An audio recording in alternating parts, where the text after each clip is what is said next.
कल्पना कीजिए, आप एक छोटे से प्लेन में 30,000 फीट की ऊंचाई पर उड़ रहे हैं। नीचे अटलांटिक महासागर का गहरा नीला पानी चमक रहा है। आपका कंपास एकदम शांत है। रेडियो से पायलट की आवाज आती है, सब कुछ नॉर्मल है। फिर अचानक एक अजीब सी खामोशी छा जाती है। कंपास की सुई तेजी से घूमने लगती है, जैसे कोई अनजान ताकत उसे खींच रही हो। रेडियो से सिर्फ स्टैटिक आवाज आती है और एक पल में आपका प्लेन रडार से गायब हो जाता है। ना कोई सिग्नल, ना कोई मलबा, ना कोई सर्वाइवर। आपका प्लेन कहाँ गया? ये रहस्य है बरमूडा ट्रायंगल का। एक ऐसी जगह जहां समय, विज्ञान और इंसान सब हार मान जाते हैं। ये कोई कहानी नहीं, बल्कि एक सच्चाई है जो सदियों से लोगों के दिलों में डर और उत्सुकता भर रही है। दुनिया के इस कोने में जहां हजारों लोग, जहाज और एयरक्राफ्ट्स बिना किसी निशान के गायब हो चुके हैं, एक सवाल बार बार उठता है। यह कैसा रहस्य है जो आज तक सुलझा नहीं? बरमूडा ट्रायंगल, जिसे डेविल्स ट्रायंगल भी कहा जाता है, अटलांटिक महासागर का एक हिस्सा है जो 3 बिंदुओं मियामी, फ्लोरिडा, बरमूडा आइलैंड और सैन जुआन, प्यूर्टो रिको के बीच एक त्रिकोण बनाता है। यह इलाका लगभग 5 लाख से 15 लाख वर्ग किलोमीटर तक फैला हुआ है और इसकी सीमाएं भी उतनी ही रहस्यमयी हैं जितना इसका इतिहास। यह जगह सदियों से समुद्री जहाजों और एयरक्राफ्ट्स के लिए एक कातिल साबित हुई है। इस इलाके में एक अजीब बात है, यहां न सिर्फ टेक्नोलॉजी फेल हो जाती है, बल्कि लोग भी अपने आप को डिसोरिएंटेड महसूस करते हैं। कई बार तो ऐसा लगा जैसे समय ही रुक गया हो। 19वीं सदी से लेकर आज तक यहाँ के किस्से दुनिया भर में चर्चित हैं।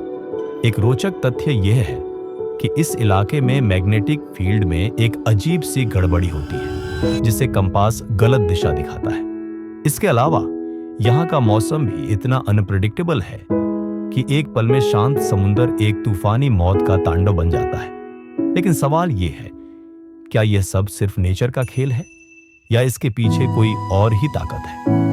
भारत के समुद्री इतिहास में भी ऐसे कई किस्से हैं जहां नाविकों ने बरमूडा ट्रायंगल के करीब अजीब अनुभवों का जिक्र किया है। एक पुराना किस्सा है एक इंडियन मर्चेंट शिप का, जो 1960 के दशक में मेन बरमूडा के पास से गुजर रही थी। शिप के कैप्टन ने अपनी डायरी में लिखा था, एक अजीब सी चमक समंदर में दिखी, जैसे कोई अंडर वाटर सिटी हो। कंपास एकदम पागल हो गया और क्रू में से कई लोगों ने अपने आप को समय के एक लूप में महसूस किया।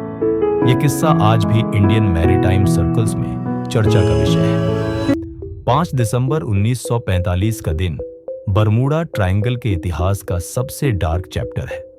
फ्लाइट 9 से एक अमेरिकी नेवी बॉम्बर्स का एक स्क्वाड्रन एक रूटीन ट्रेनिंग मिशन पर था।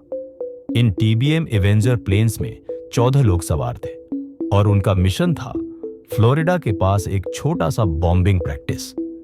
सब कुछ नॉर्मल चल रहा था जब पायलट लेफ्टिनेंट चार्ल्स टेलर ने रेडियो पर एक अजीब सा मैसेज भेजा, मेरा कंपास काम नहीं कर रहा, हम डिसोरिएंटेड हैं, समुंदर ये कुछ अलग सा लग रहा है। थोड़ी देर बाद उनका रेडियो कांटेक्ट टूट गया। नेवी ने तुरंत एक रेस्क्यू मिशन भेजा जिसमें एक PBM मरीनर प्लेन और 13 क्रू मेंबर्स थे। लेकिन यह क्या, रेस्क्यू प्लेन भी गायब हो गया। एक ही दिन में 27 लोग, 6 प्लेन्स और कोई निशान नहीं, ना मलबा, ना ब्लैक बॉक्स, ना कोई सर्वाइवर। यह घटना पूरी दुनिया में हेडलाइन बनी। लोगों ने सवाल उठाए, क्या हुआ? क्या बरमूडा ट्रायंगल ने उन्हें निगल लिया? इस घटना के बाद फ्लाइट 9 एक मिस्ट्री का प्रतीक बन गया। कई लोगों का मानना है कि पायलट्स ने शायद एक अजीब सी क्लाउड फॉर्मेशन में एंट्री की थी, जिसे बाद में इलेक्ट्रॉनिक फॉग कहा गया। यह एक ऐसा फिनोमिना है जहां पायलट्स को लगता है कि वो एक फॉग में है जो उनके इंस्ट्रूमेंट्स को डिस्टर्ब करता है।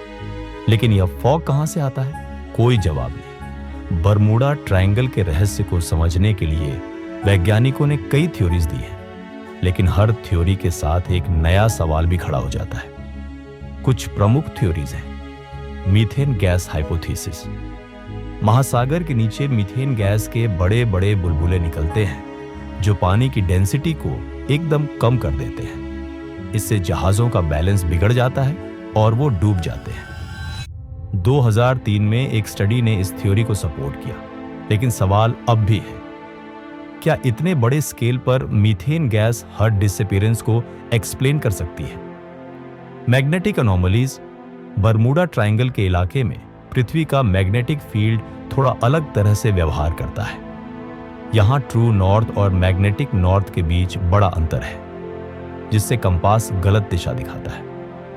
1970 के दशक में नासा ने इस क्षेत्र का अध्ययन किया और पाया कि यहां इलेक्ट्रोमैग्नेटिक डिस्टर्बेंसेस सामान्य से अधिक हैं।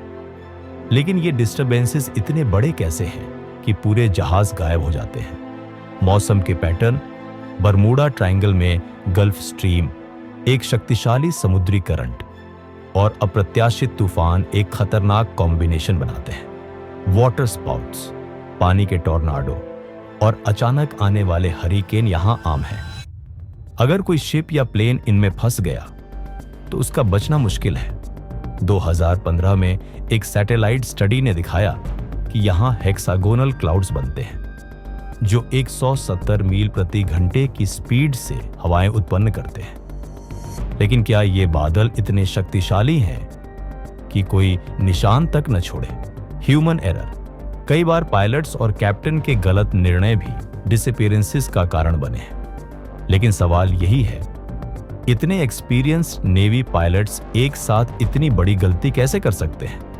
ये सब थ्योरीज लॉजिकल हैं, लेकिन एक बात जो इन्हें अधूरा बनाती है, अगर सब कुछ इतना सिंपल है तो मलबा क्यों नहीं मिलता? ब्लैक बॉक्स क्यों नहीं रिकवर होता?